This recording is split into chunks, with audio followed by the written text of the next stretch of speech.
Ladies and gentlemen, please stand for the presentation of the flags for the East by the East High ROTC, followed by the Pledge of Allegiance, led by Waterloo Public Works' first female electrician and former United States Marine, Tina Shellhorn.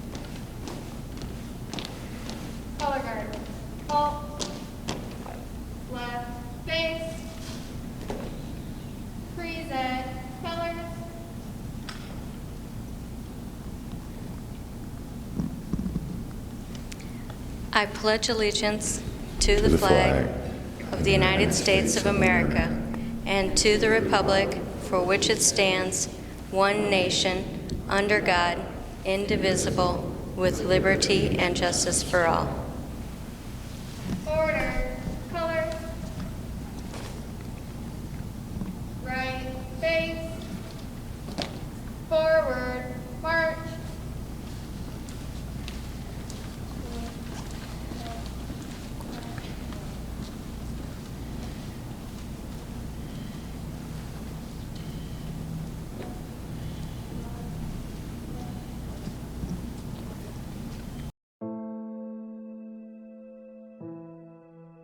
It's not the critic who counts, not the man who points out how the strong man stumbles, or where the doer of deeds could have done them better.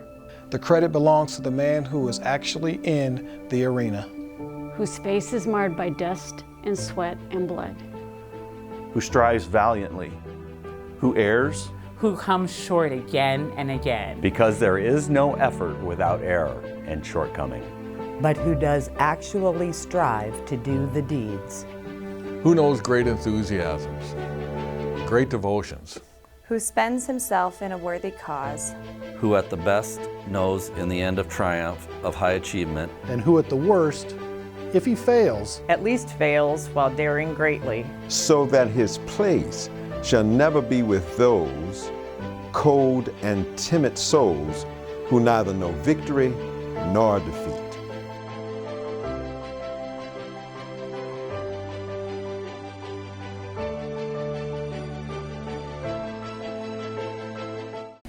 All right, now, good morning.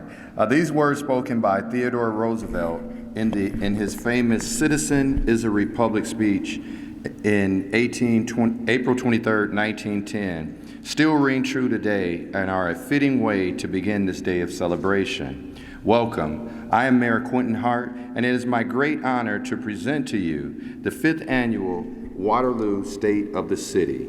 I am proud to report that the state of our city is strong and that our best days are still to come. And leadership matters. Leadership matters because having the right people in the right places at the right moments in time earn quality results.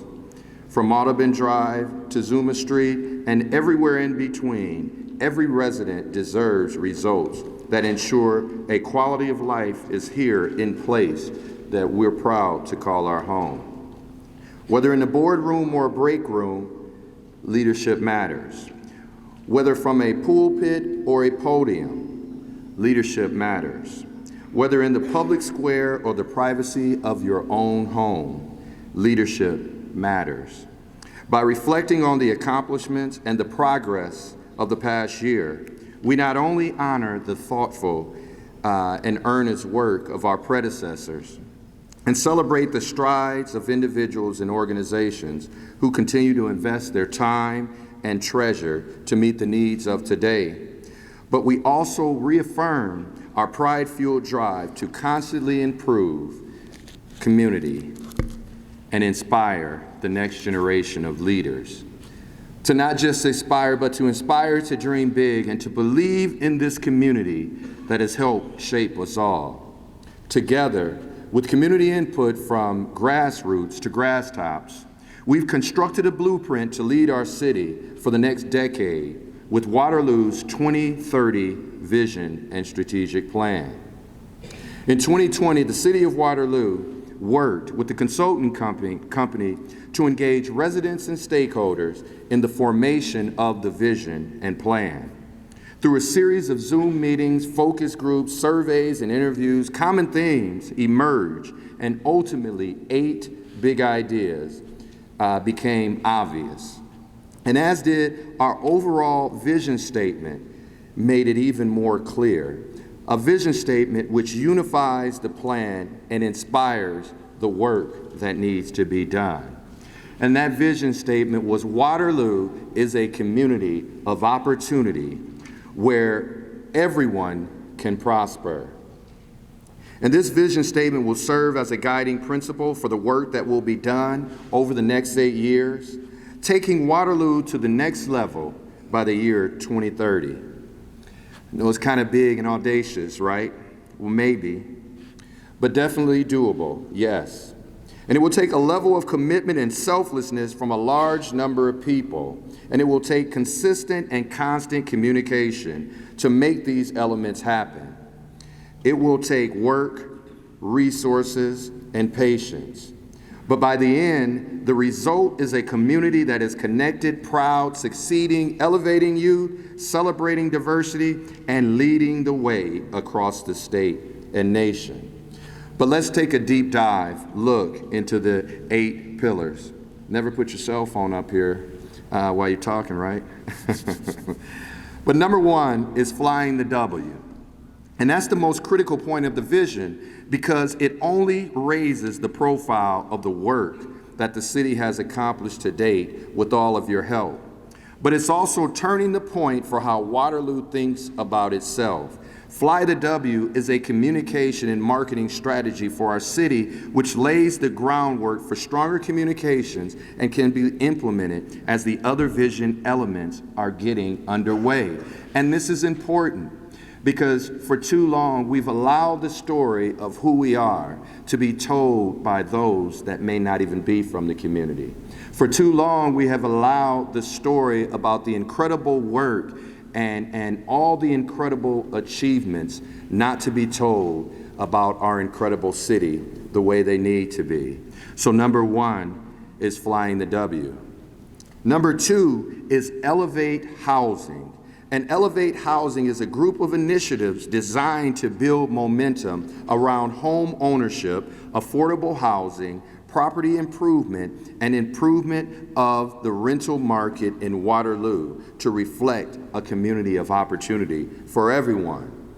This plan includes the goal of making significant improvements to over 800 homes from redevelopment, rehab, and building new homes, but also impacting positively aging homes in our neighborhoods. Number 3 is celebrate and connect neighborhoods. And this is a big idea that will unite residents in pride and hold all neighborhoods and areas of the cities at equal value, and elevate opportunities to experience the unique cultures and personalities of each neighborhood. Integrating public art, thematic markers, improved safety, accessibility, we will help all of our residents feel connected to where they live. And number 4 is Waterloo Works, and it is a workforce development initiative that's focused on growing a diverse and skilled workforce in Waterloo by connecting people and employers for mutual growth. And it's going to take the ability to be able to leverage incredible partnerships with employers, with Grow Cedar Valley, Live the Valley, and groups such as the 24/7 Black Professional Advancement, neighborhood groups, trade unions, Hawkeye Community College, the Waterloo Career Center, and more. But we envision a program that helps prospective residents plug in to Waterloo, promote equity, and fill positions with skilled local talent. Number 5, Crossroads Double Down. Crossroads Double Down is a big idea focused on re-energizing the Crossroads Mall area into a sports recreation themed gravitational center. Retail, as we know it, is not redeveloping in most regions that are not having significant gravitational pull. And so the purpose of Crossroads Double Down is to create a gravitational pull between Lost Island Amusement Park, the water park, and downtown, giving us the ability to be able to attract tourism and re-energize lost retail space in the heart of Waterloo's shopping and hotel district. And some have suggested even a Topgolf type facility or partial redevelopment of property that utilizes empty box stores to build an indoor-outdoor recreational golf facility or similar recreational entertainment-based attraction. And it's reimagining and redeveloping this area with the experiences and activities that will create that pull to this area and continue to attract new retail restaurants and hotels. And number 6 is power up downtown, because it's time to turn the lights on downtown, building on dreams and plans, connecting each aspect of downtown with attractively lit walkways infused with interactive art and light. But the challenge is to develop that overall strategy that combines light movement and art to engage downtown patrons while increasing safety. And the hopes are this will support and help grow a vibrant downtown area and create a more incredible day and nighttime experience. And number 7, Sportstown USA is a goal. Sportstown USA plants the flag as the most rec-friendly, sports-focused town in Iowa. We support positive opportunities for our youth while also playing host to the Midwest due to our outstanding facilities and facilities to come. But it's focusing on sports in this case. These opportunities present local opportunities for arts and culture through expanded performance space and event venues. And last, but certainly not least, Waterloo as being that community of opportunity where everyone can prosper. And that makes us take a deep dive look into barriers that keep Waterloo residents and the community as a whole from reaching its true potential. It's creating an equitable and thriving and sustainable community for the future. And the concentrations are: 1, eliminating employment barriers and helping with upskilling, language assistance, and placement within jobs. Number 2, eliminating transportation barriers and making transportation not a privilege, but a given. Number 3, decreasing information barriers by offering access to high-speed internet and fiber for both individuals and businesses. And number 4, connection barriers, and that's partnering with mentors and programs that help people succeed. But in our community of opportunity, we will create systems that help to level the playing field while helping people to be a part of their own success story. And there you have it, our 2030 plan in a nutshell. Seems pretty easy, right? But it's our goal to be bold and ambitious and to move our community forward. And the blueprint spanning these 8 initiatives is a great plan, but to fulfill its potential, it must be fueled by community engagement.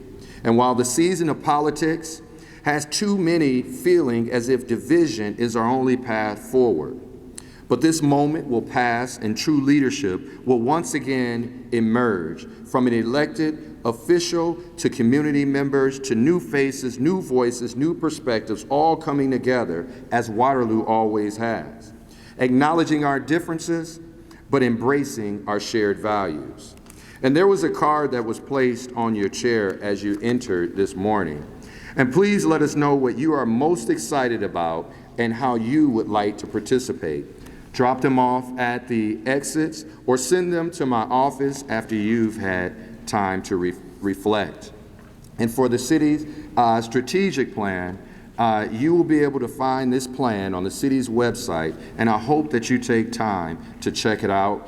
reflect on the collective vision by thousands in our community, and try to figure out how you can engage in a meaningful way.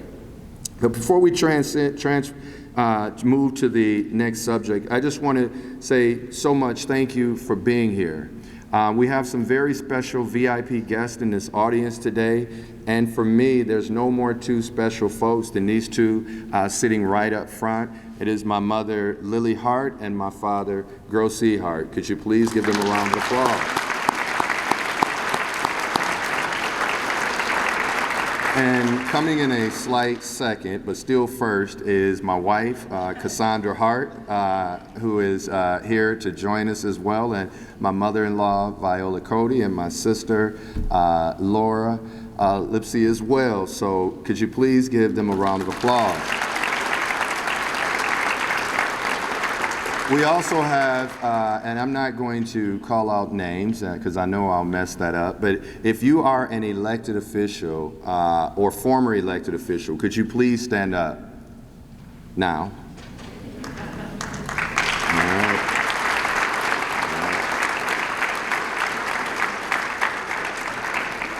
If you are currently on the Waterloo City Council, could you please stand up again? We have Ms. Sharon Juwan, Mr. Pat Morrissey, Mr. Ray Foyce, and Mr. Dave Bozen as well. I hope I didn't miss anyone. All right. If you are a city staff member, city team member, could you please stand up to have the audience recognize you?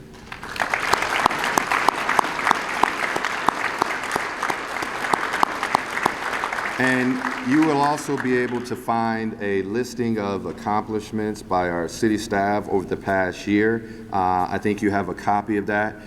These folks are tremendous people that wake up every day with the focus of making this a better community. So we definitely honor and we appreciate them. And they also put up with me every day, and they smile as well. So we want to definitely thank our entire city team, and to all the other dignitaries and people that I forgot. So let me get back to. But elevating housing and celebrating and connecting neighborhoods are big ideas number 2 and 3 from the 2030 Community Vision Plan. We can all recognize the importance of affordable, quality housing in our city, and this issue has been near and dear to my heart going back years when I was blessed to create the From the Heart program, which helped over 300 different housing projects for physically disabled, economically challenged, and senior citizens in Waterloo. But last year, the city partnered with the University of Iowa to take a look at housing solutions in Waterloo. Together, we took a deep dive issues look at what are some of the causes that our most historic neighborhoods are seeing because of decline. You know, to try to find out what's working and what's better.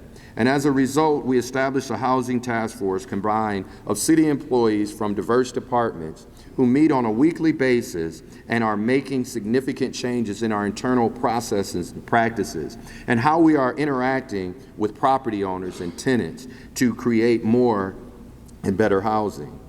But from staffing issues to code changes and communication tools, the Housing Task Force has sought input from local landlords associations, tenant right advocates, neighborhood associations, philanthropic groups, and a whole host of different people that are passionate and concerned about housing in our community. Let's hear right now from one longtime resident and also our Director of Waterloo Community Development, Rudy Jones.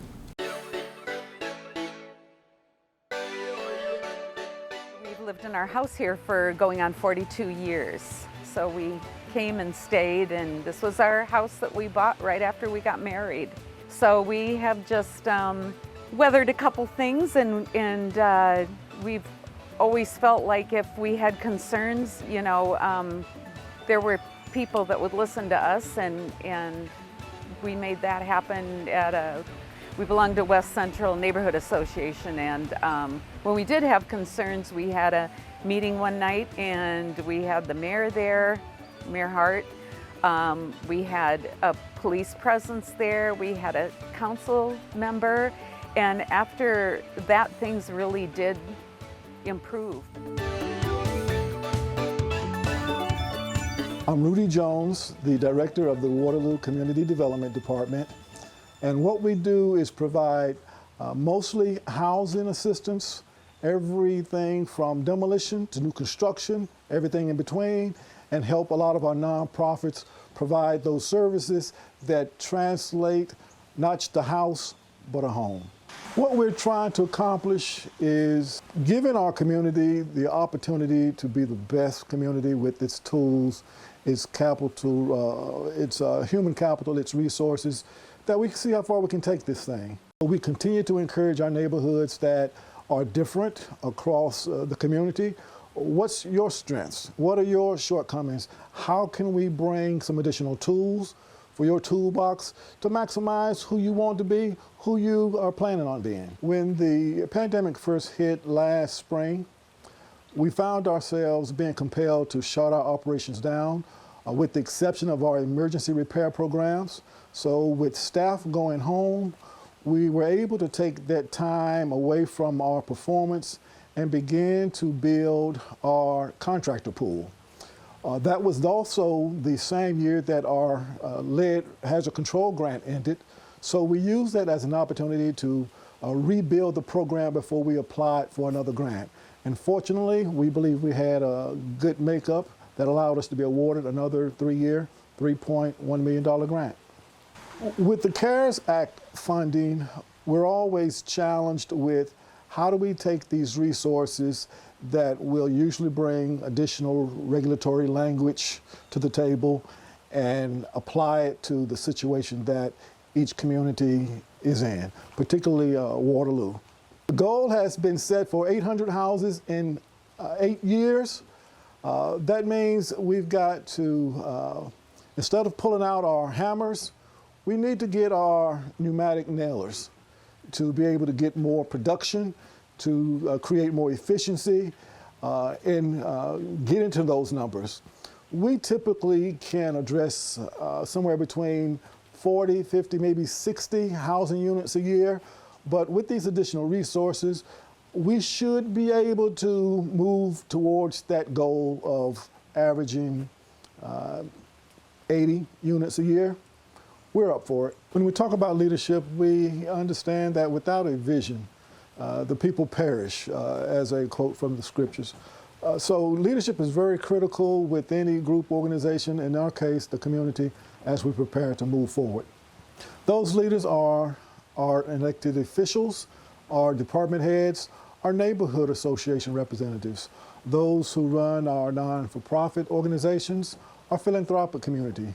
Everybody has a role in the advancement and development of our community, but there are some critical masses that leadership requires, that people be led in the proper direction, that we bring all that synergy, getting it going in one direction.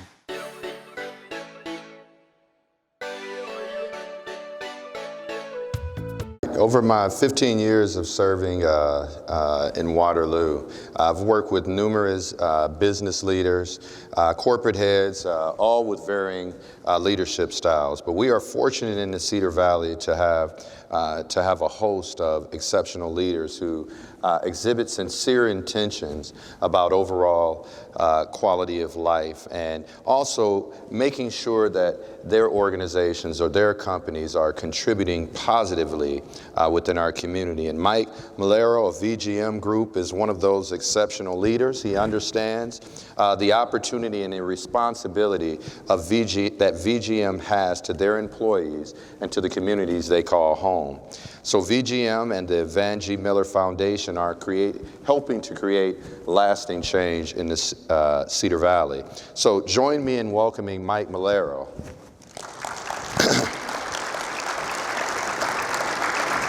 So Mike, tell us a little bit about where you've come from and what is your role in Waterloo? Well, thanks for having me.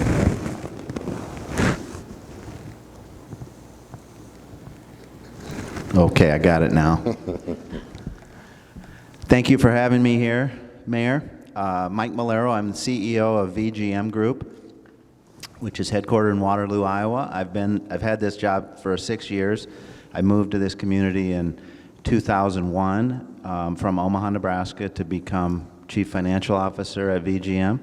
And then 6 years ago this month, my boss, the founder of VGM, Van G. Miller, who loved Waterloo, Iowa, passed, and I took over for him at that time. And so you went from CFO no to CFO yes. That's right. VGM has been recognized again and again as one of the best places, not just in Waterloo, but in the entire state of Iowa to work. So what's going on in VGM? What's the secret sauce? Well, the most important thing about VGM to know is that we're 100% employee owned. So everybody that works at our company, all 1,100 people, own a small piece of the company. And it's through a concept called employee stock ownership plans. It's been that way since 2008. And there's a lot of great things about VGM, and I love the company, and we make an effort to make it a great place to work. But the number one thing we lead with is employee ownership. We lead with that with every person who works with us and with our customers, and in everything that we do, first and foremost is employee ownership. And we know employee ownership doing great work within the medical field, but share with us your philosophy on corporate responsibility and what are some of the things that your foundations are doing?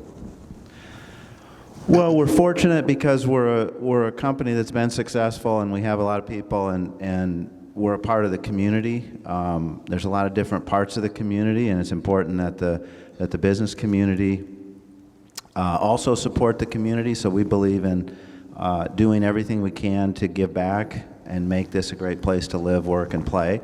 And so we do commit money to a lot of different causes in town. Through our company, we try to focus on one cause each year from a company perspective, and then we're also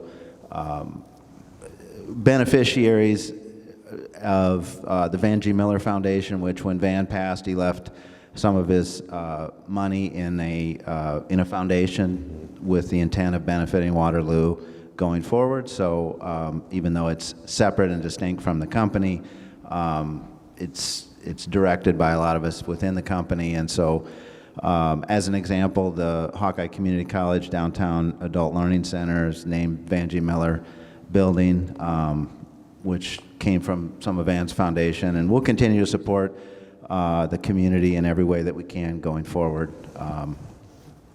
as much as we can. All right, we appreciate it. How can you heard about the 2030 vision plan? How can we as a community make sure that Waterloo is also a place that employees want to live? Well, I love the 2030 vision plan. I think it's important to have a vision, and I think every one of the focal points in that vision are good ones. And we have to continue to make the community stronger. And I think from where people want to live, that's going to be key in the next couple decades to success. And it starts with schools, and we have an excellent school system in Waterloo and surrounding areas. And it also leads to housing and neighborhoods that are vibrant. That has to be present for people to want to live in a place. And then I think the other big thing that's important today, and it's going to become even more important, is quality of life and entertainment options for people. And there's some great stuff going on in our community. There's also some great stuff aspired toward in your 2030 vision to elevate the level of quality of life, infrastructure, entertainment options, vibrancy of downtown, vibrancy of the Crossroads area, coupled with what goes on at the casino, what goes on at the theme park and the water park, which are so awesome. All of those things, and neighborhoods and parks, all those things are going to help make this an even better community. All right, and as we conclude, can you give us all one piece of leadership advice from your toolbox? Well, what I would offer up is a lot of different people can be leaders. Anybody can be a leader if they want to step up. The most important thing is to focus on the mission of what needs to be accomplished and the purpose of what needs to be accomplished. It's not about being a leader. It's not about putting yourself front and center. It's not about getting all the publicity and all the credit. It's not about dividing people. It's not about trying to tear somebody else down. It's about lifting up, unlocking people's potential to focus on the mission, the purpose, the meaning of what we're trying to do, and when we unlock those people's potential, when you do that as a leader, you make a difference, and most of the time you have great results. All right, thank you so much. Thank you for your efforts. Can we please give a round of applause for Mike Malero?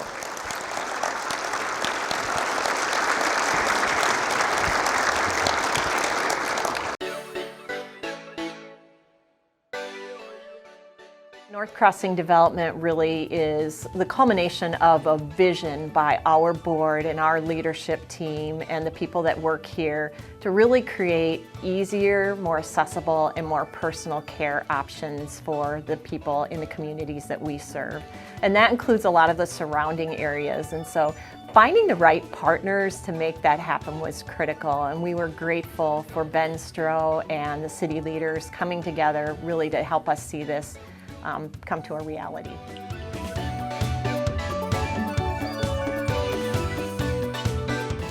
I think leadership is important because with economic growth, what we're looking at is partnerships. And so we have to have leadership out there to understand what the community's goals are, what the council's goals are, and what private businesses' goals are. And so we can work to accomplish those together. Leadership is making the things happen, but it's also working to find the partners to make those goals happen. That's all part of the leadership.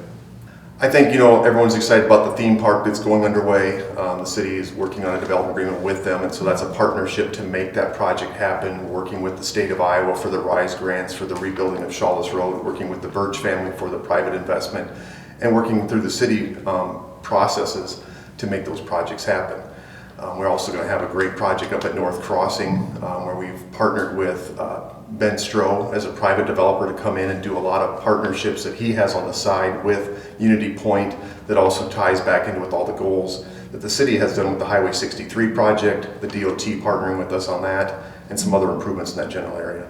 We have all kinds of projects. The nice thing about the city of Waterloo is we have multiple business parks and industrial parks. We have projects in all areas of those. Right now we're opening up 300 acres of industrial land out of the west side of the Waterloo Regional Airport, calling it the Waterloo Air and Rail Park, or WARP. We have a large project going out there with CPM. The Martin Road area, of course, you'll see Warren Transport starting construction here soon. We've had a number of projects out there working with various private developers such as Harold Youngblood, the Cooley family, and Brent Dahlstrom. So again, there's a lot of partnerships making these things happen out there. Obviously, they want to see great things happen as well as extending their business footprint. And so with each project, what we're looking at is how can we help make the project move forward? What benefits is that providing to the community in terms of new housing, in terms of new job creation and business growth, as well as tax base. We're also getting other benefits from that with residents moving here because there's more employment here. So it's really about looking at the large project, how that they can benefit from it as a business and how we can benefit from it as a city. I think we're going to continue to see, some of our recent investments have been in our infrastructure, the University Corridor, the Highway 63 Corridor, the Shawless Road projects. So we're putting a lot of effort into creating shovel-ready lots to bring more businesses here. So I think we're going to see a lot more industrial development in the northeast side and the airport area. We're going to see a little bit of commercial and probably professional office along the Ridgeway and the San Martin corridors. And then hopefully we're going to see some new investments happening in the Crossroads area with the theme park coming to bring some retail back to Waterloo. We're here to make things happen, but we can't make things happen ourselves. And so it's really about finding the housing developers out there, finding the professional office builders, finding the people building spec warehouses to draw businesses here. So we're continuing to work with various companies and individuals to find those types of people. And as we continue to move forward, we're dependent upon their leadership as well to help guide us into what we can do to help them bring projects here for construction, for investment, and for moving ahead to meet the city's goals.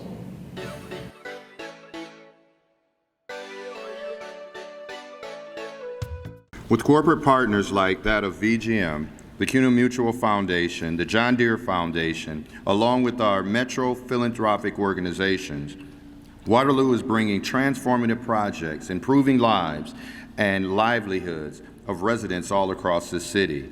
We paired housing development with record-level construction and economic development, resulting in more residents being able to make Waterloo their forever home. We saw our highest permitting years with over $148 million in construction permits in 2020 and the creation of 720 new jobs.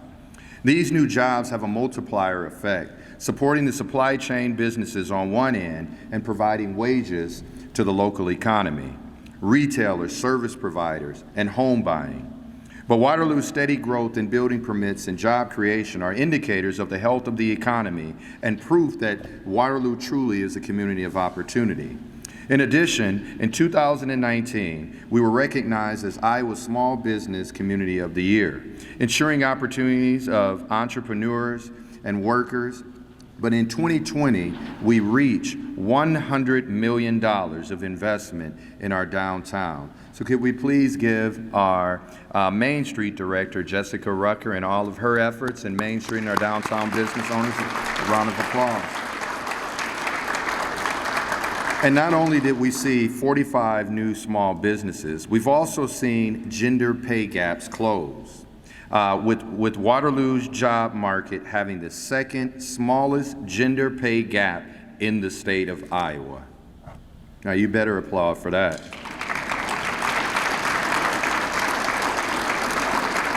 That means families are doing better here, businesses are seeing more patronage here, and community is even further connected.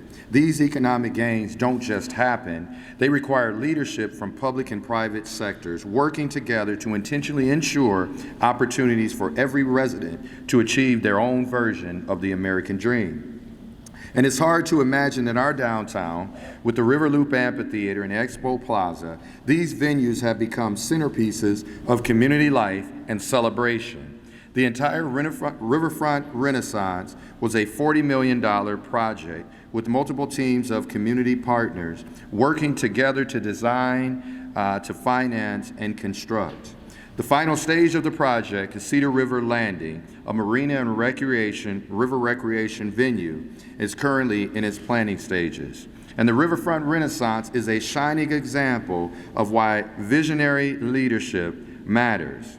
And this very building we are gathered in today, the Waterloo Convention Center, is also the result of visionary leaders from the past and current leaders to provide a high-quality meeting, event, and recreation center.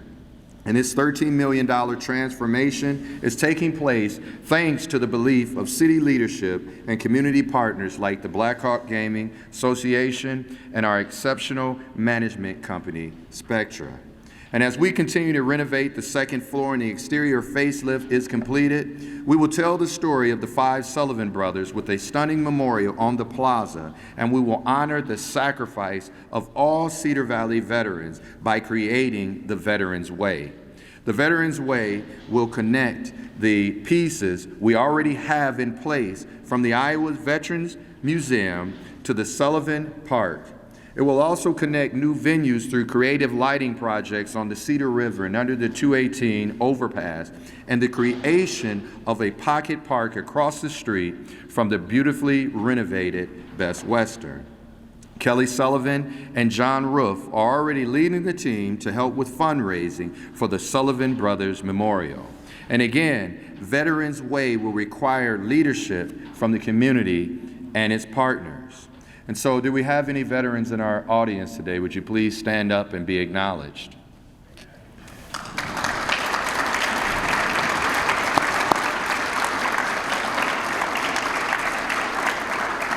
We thank you for your service. Yeah, my dad is like, he's going to wait till everyone sit down because he's the veteran's veteran right now.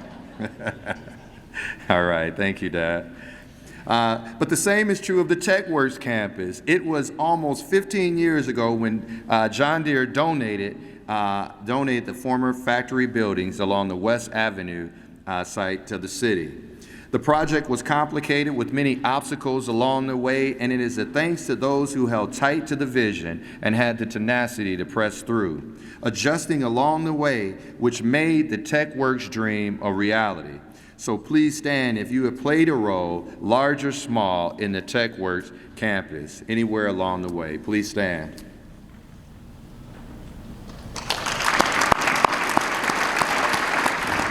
We have my good friend, Mayor Former Mayor Tim Hurley and CEO of the Grow Cedar Valley, Carrie Dare, is in the audience with us as well. But your leadership matters. And thanks to all of you and many others, the Tech Work Campus is a thriving technology and innovation center, in many ways beyond what we could have hoped or imagined, especially with the jaw-dropping Lincoln Savings Bank headquarters that's located at the top of it all. Oh man, we use a lot of amenities here in Waterloo, one being the Sportsplex where we're at. This is where we chose to be, so we've spoke highly of this place for a long time, and they have, you know, activities for the kids. We also frequent some of the Waterloo pools and, like Derek said, the golf courses and stuff like that, some of our favorites. Well, the story of Waterloo's parks, which is where I came in several decades ago to work for the Waterloo Park Commission. It was headed up by Leonard Katowski at that time, and he had a long history prior to me ever working here of creating a lot of new parks, creating a new golf course, South Hills, creating theme parks, and really just making Waterloo stand out as a park mecca in the state of Iowa. He, along with Ray Forsberg, who was his counterpart in the Recreation and Arts Commission. Ray was a similar leader for youth sports. At that time, the arts and sports were together, but the youth sports and the arts were championed by Ray. Well, we've had a lot of accomplishments. Right here at this golf course at Gates, we have a brand new maintenance facility. You don't see it unless you're out there playing, but it's a nice new building, state of the art. We're updating our irrigation system controls here, Irv Warren and South Hills. Irv Warren is done and the other two are under contract. Within the last year, we reopened a brand new Lincoln Park, $1 million renovation. We opened a brand new skate park that replaced one that was flooded out. Just a lot of other smaller projects, but we had Greenbelt Lake REAP grant there and another REAP grant coming to improve that lake for accessibility. Anyone can access fishing now at that lake with a concrete platform, and we've also put a 4-acre pollinator plot in there. Just a lot of fun things at Greenbelt Lake and more to come. Well, our two swimming pools, Burns and Gates, are not in the greatest of shape. They've actually outlived their lifespan, was expected to be 30 years, and they're about 40 years old now. So we're in the middle of a feasibility study and a master plan for aquatics in Waterloo to include indoor and outdoor, with a primary focus on replacing Burns and Gates pools with aquatic features. One exciting project I wanted to mention is that this park that we're in, Gates Park, is about to have a new master plan. We did one master plan with the leadership of City Councilman Hart, now Mayor Hart. We're tuning that up and doing an all-new master plan to look at everything, to include the pool that is failing and to include the athletic fields down the way here, to include the area where a flood control wall came through and kind of broke the park into two pieces. So we're excited about a comprehensive look at Gates Park and how we can reimagine and bring life back to Gates Park as kind of the key park in this part of Waterloo. Well, we need leadership from throughout the community to improve our facilities and build new facilities that meet the needs and the demands of our citizens and our visitors. The best way to do that is to get public input, and lots of it. We're doing that with our master plan for aquatics. We did that with Lincoln. We had leadership from many groups for that project and for several others. The Sportsplex is a good example as well.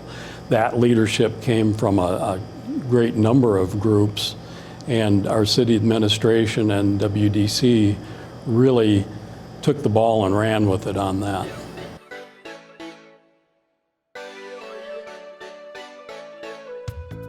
Paul, if you see a ball mark on the side of that facility, that is not my golf ball. But from our downtown to our neighborhoods, Waterloo is a place that we're all proud to call home. Whoever you are, wherever you're from, wherever you love, or whomever you love, in Waterloo, you are home.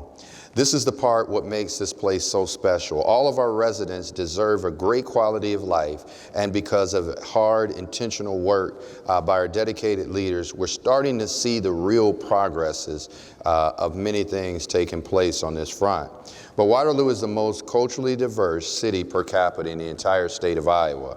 From African American to Bosnian, Burmese, Latino, Congolese, and many others, makes up over 24% of our population. And approximately 4,000 Latinos call Waterloo home, including Nilvia Reyes Rodriguez. Nilvia is passionate about community, and in particular this community. And whether she's helping farm workers find employment through Iowa Works, serving on equity panels, or speaking out for immigration reform, Nilvia celebrates and advocates for diverse residents of Waterloo. Help me to welcome Nilvia to the stage. Nilvia, how are you today? I'm doing well. How are you? Good, good. Please share with us a little bit about your story and how you came to Waterloo. So, good morning, everyone. Like he said, my name is Nilvia Reyes Rodriguez. I was born in Mexico, but my family and I immigrated to the United States when I was a year old. After moving around a little bit in California and in Iowa, we landed here in Waterloo, Iowa, around, right at the turn of the millennium in 2000. I was in first grade. I went to Longfellow Elementary, which is no longer there, but I went there up until fifth grade, and then in the middle of fifth grade, my family moved to a rural community north of here, New Hampton, Iowa.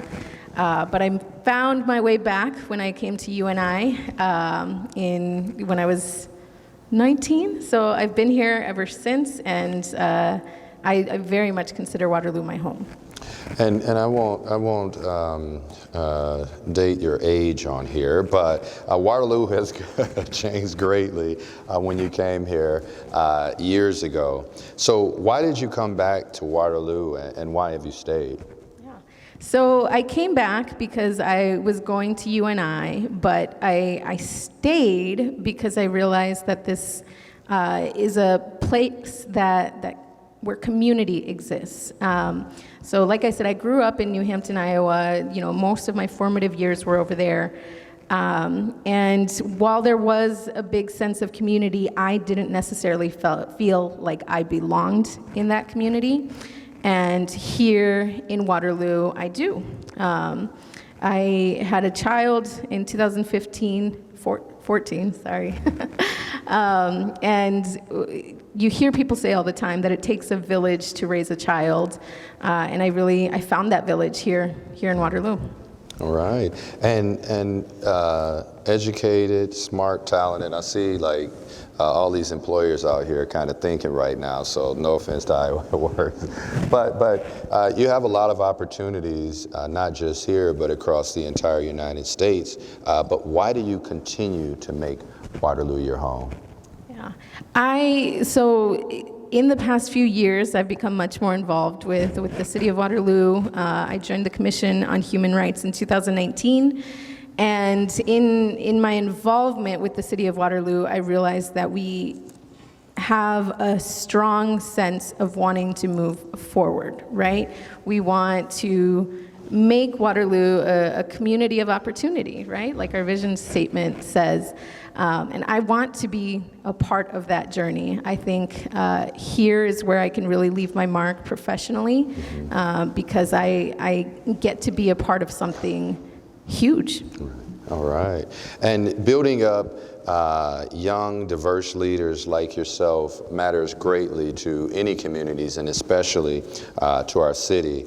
How can Waterloo engage and encourage the next generation of leadership? I think that we need to believe in young leaders a lot more. A lot of times for the organizations specifically that have the ability to change their policies, look at your hiring policies and look at how restrictive some of them are.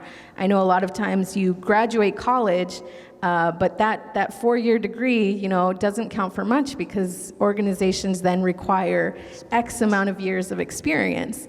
And how are we supposed to get that experience when that's the qualifier for a lot of even entry-level jobs?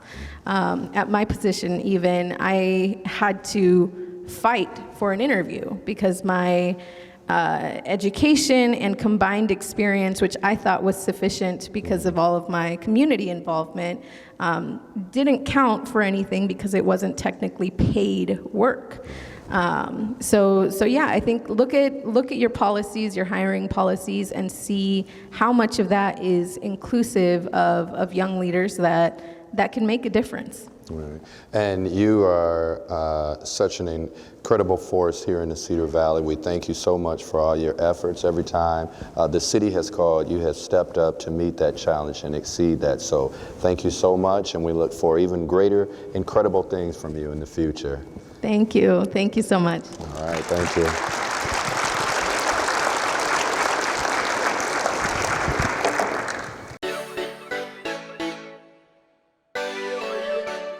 I'd say probably the most recent city resource that I'm in love with is on the Waterloo Police page, the community policing tool, to where you can type in your address and figure out who your police are for each shift, who your neighborhood lead is. It gives you direct contact information for the neighborhood leads, gives you the direct contact for each police officer for each shift, and it's just by searching by address. So it's a super useful tool that is on the Waterloo Police page. My philosophy is there are no born leaders that you see in professional life. You develop leadership and demonstrate it, and many times it's through the people that you work with. Notice I say work with because we've got such fantastic employees here at the Waterloo Police Department and throughout the city. In particular, in our police department, folks from every level of this organization have been asked to step up over the last year and a half and have done so and done a really yeoman's job demonstrating leadership throughout the city. The feedback I get from citizens has been positive. They rave about the level of civic engagement we've had even post-COVID. So I think when you talk about leadership, we can talk about the mayor and everything that he does that's really great for this city and the example he sets. But from the ground level, everybody here in the Waterloo Police Department has stepped up and really made this organization a shining example of what law enforcement should look like in the state of Iowa and the nation. I can't reinforce enough how important it is to have a great relationship with members of our community, and we've worked really hard over the last year and a half to develop meaningful relationships at every level throughout the city. Neighbors, business owners, leaders within the city, formal and informal, have really taken to our efforts to engage positively. We've solved cases because of the leadership demonstrated at the neighborhood level, where folks have become more involved and felt more comfortable with our police department. And that's a lot of progress, I should say, over a year and a half, and much has to do with the men and women of this department reaching out into the neighborhood and into the community, but also it's reflective of what a positive, forward-thinking community can do. Well, over the last year, we've accomplished a lot. We've gotten our folks upgraded equipment in the form of new body-worn cameras and new video equipment for the vehicles. We've provided the officers additional training in areas like implicit bias in the realm of crime, which is always, high on the list of people's questions about how we're doing as a police department. We've seen a decline in crime. Many other places in the state and in the nation have seen an uptick in areas that we are not seeing as significant an uptick. And I know that has to do with the men and women in this department's dedication to this department, even through tough times. It's no secret that law enforcement has faced challenges over the last year and a half, but our folks have stepped up in the true Waterloo way and pitched in to do a fantastic job. I couldn't be more proud.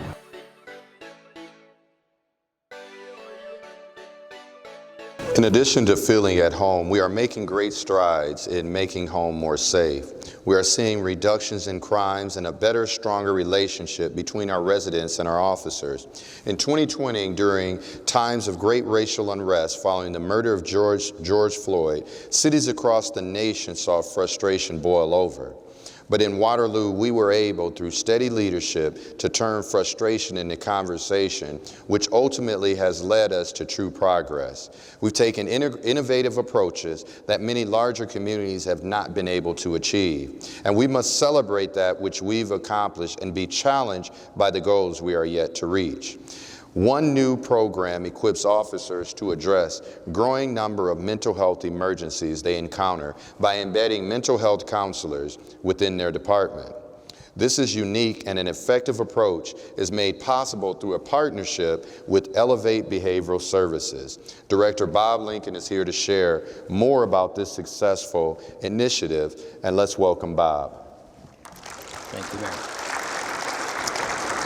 Pleasure being here. Bob, tell us about the need for mental health services in our community. Well, let me start by extending my introduction to Jennifer Stevenson, who is the Mobile Crisis Director for not only Waterloo, but the 11 surrounding counties. Please stand up, Jennifer. And also Tricia Dutzman, who is our lead law enforcement liaison. She leads Jessica Bailey and Caitlin Hansen, who are the three embedded social workers we have with Waterloo Police Department. In terms of mental health service needs in the community, Waterloo is very fortunate. We're very rich with resources. We have 3 psychiatric units. We have outstanding outpatient services with Blackhawk Grundy Mental Health Center, Pathways, and now with Elevate located downtown on Lafayette. We're just above the Screaming Eagle if you have trouble finding us. But in addition to that, we're just so proud of our partnership with Unity Point that just in the last few weeks opened up a walk-in urgent care clinic where somebody can see a prescriber on a moment's notice. So I think the real need in the community for mental health services is awareness and connection.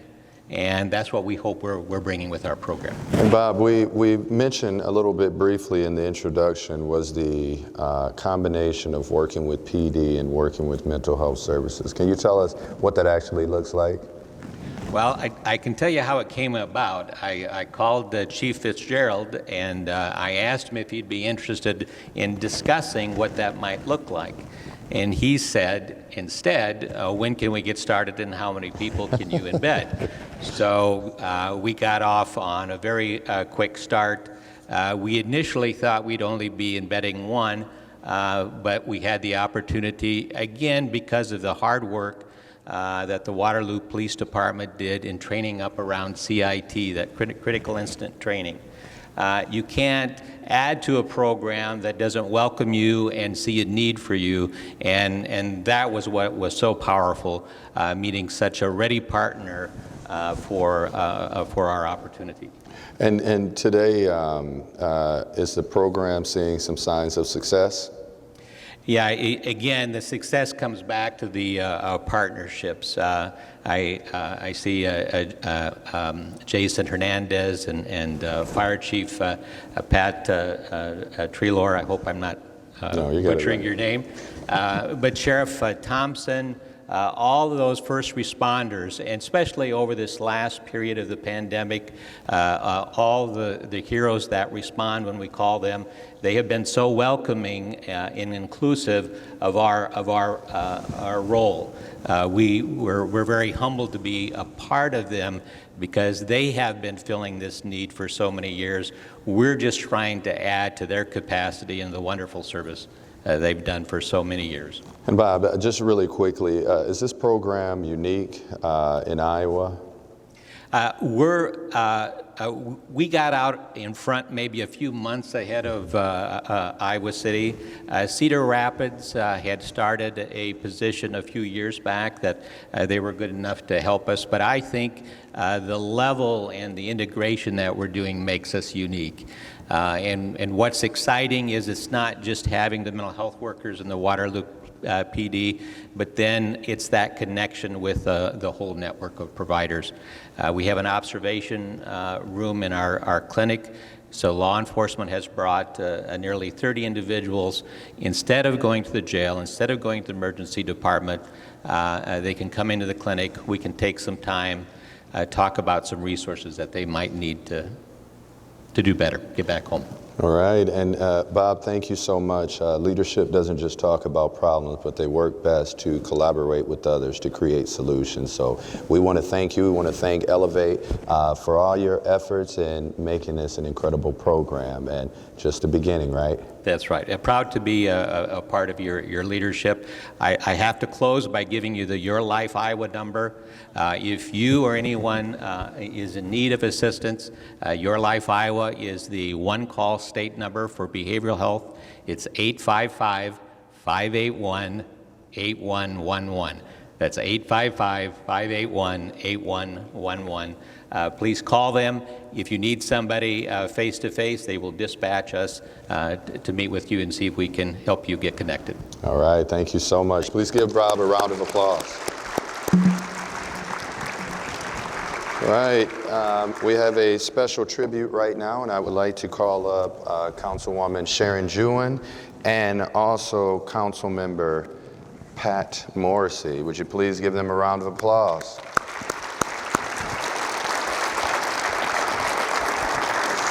And as they're coming up, I will begin reading their bios. Patrick Morrissey was born and raised in Waterloo, and he has resided in Waterloo for over 60 years, nearly 40 of those in the Church Row Historic Neighborhood area. He's a 1967 graduate of Columbus High School and a 1974 graduate of the University of Northern Iowa. He retired from nearly 35 years of work with the state of Iowa on June of 2010. And most of that time, 30 years, was a child and dependent adult investigator. He currently serves on the boards of the Cedar Valley Bicycle Collective and the Friends of the Gilbertville Depot. He is married to Heidi Hoff. He has 3 children, 3 stepchildren, and 4 grandchildren. He is a member of the Iowa Citizens for Community Involvement, ACLU, Grout Museum District, Cedar Valley Cyclists, Cedar Trails Partnership, and the Nature Conservancy, among others. He believes in historic preservation, and he will let you know, and the revitalization of downtown Waterloo. Although not a natural musician, he began to play bagpipes. He wears kilts, and he enjoys his and most Irish Lore Fest music and tradition. So could we please give a round of applause for Pat Morrissey, council member. And alongside Councilman Morrissey is Councilwoman Sharon Jewin. She's a long-time Waterloo resident and currently residing in the Audubon Park neighborhood. She is alumni of Iowa State University with a sociology degree, a dedicated public servant. She's held numerous executive positions at the Waterloo Downtown Council, the Waterloo Chamber of Commerce, and Iowa Northland Regional Council of Governments, INTERCOG. Where she served as executive director for 25 years. She has been active citizen in the community, volunteering on a number of commissions and receiving service awards for the Waterloo Chamber of Commerce, Leadership Iowa, Junior Achievement, and ISU, among others. She firmly believes that the Waterloo community can grow by prioritizing public safety, economic development, recreation, and community building. She is a proud parent and grandparent of 2 daughters and 2 granddaughters, and even when Iowa State loses to Iowa, she still thinks Iowa State won. So can we please give a round for Councilwoman Jewin. And And the reason we are giving these service awards because they are the only two council members that are currently not in elections right now. And they have served honorably. And I want to read this really quickly again, and it was from the quote earlier, and it's about the man or woman in the arena. And this really holds true to both of them. It is not the critic who counts, not the man who points out how strong the man stumbles, or where the doer of deeds could have done them better. The credit belongs to the man and woman who is actually in the arena, whose face is marred by dust and sweat and blood, who strives valiantly, who errs, who comes short again and again, because there is no effort without error and shortcoming.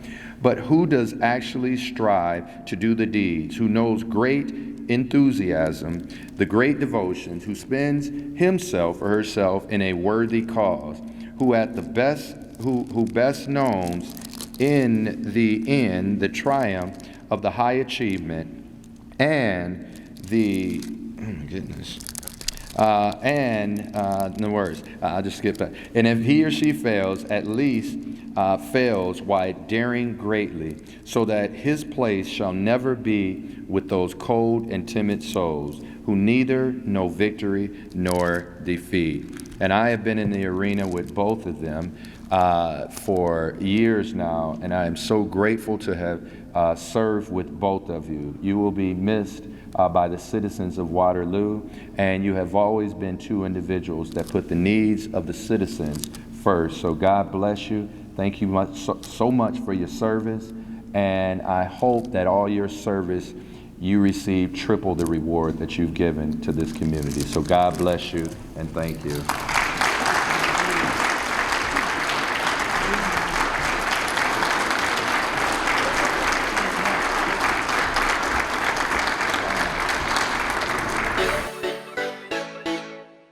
Public Works is pretty much consistent of a lot of your essential services, whether it be conversing the streets through town, going through traffic signals and the timing for what it takes, the signage, animal control if you have animals and that, being able to maintain all the fleet throughout the city along with waste management or wastewater and sanitation, whether it's the garbage, recycling, and yard waste for which we accrue there. So when it comes to what it takes to be a leader, to be able to perform in a lot of those, is a great communicator. A lot of what we do is trying to make a difference for whether it's the residents, businesses, patrons that are using our community. A lot of it has to do with depending on what your goal and or what the situation is at a time.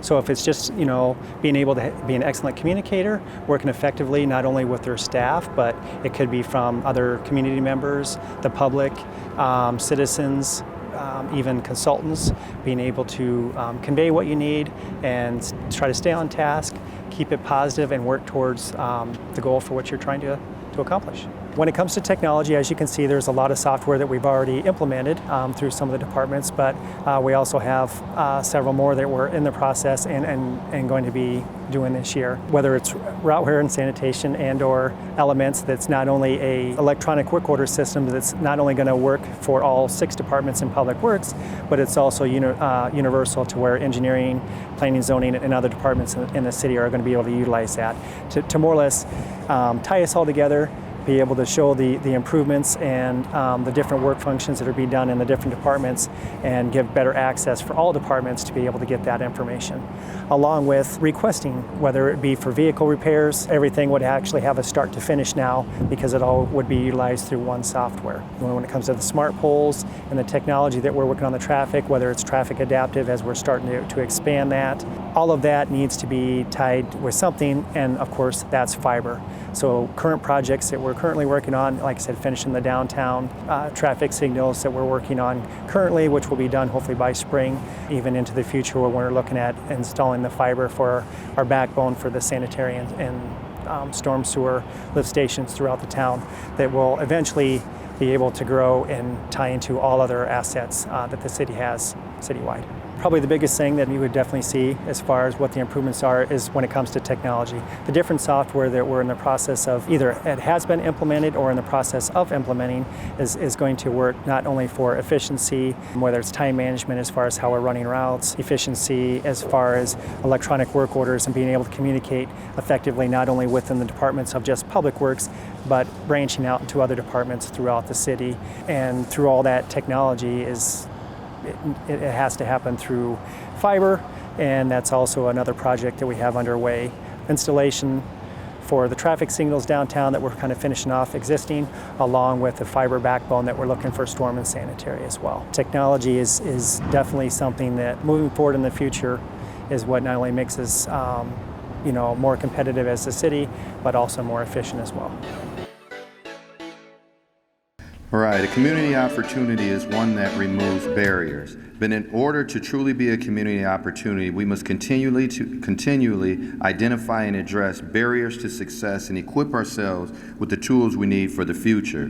Whether it's employability, sustainability, access to transportation, or information, the last year has been a year of capacity building and preparation. But one of the most exciting opportunities that we are ready to move forward on is building a broadband backbone to make Waterloo smarter, more efficient, and a data-driven community. For the last 25 years, there's been a lot of talk about broadband and fiber. And thanks to exceptional leadership of our telecommunications board chaired by Andy Van Fleet and includes Anessa Kasadovich, Rich Kurtenbach, Teddy Bateman, Michael Young, Sharon Jawan, and formerly Randy Pilkington, I am pleased to share with you today how Waterloo is moving forward. And Waterloo, the time is now. Waterloo Broadband. Waterloo is preparing to launch a new, smarter Waterloo vision, anchored by its planned fiber optic backbone, laying the foundation for a potential universal fiber to the home project. Initially, Waterloo's fiber backbone will connect all aspects of city government, to include our utilities, traffic signals, city buildings, public safety assets and parks, community centers, and important public spaces throughout our community. Now it is time, Waterloo, to take our place among the fastest, the strongest, the smartest cities in America and across the globe. It is time for us, our families, our friends, our businesses, and our entire community to experience a super fast, super reliable, and a super connected city delivered right to our doorsteps. Waterloo's investment in fiber is an investment in our community-owned digital infrastructure, operated locally by the city where we live. We are making it accessible. We are making it affordable. We are making it attractive for business interest, growth, development, and job creation. We are striving to create new business opportunities. A fiber network that meets the demands of today while preparing our community for the technology needs of tomorrow. Waterloo is getting ready for the future.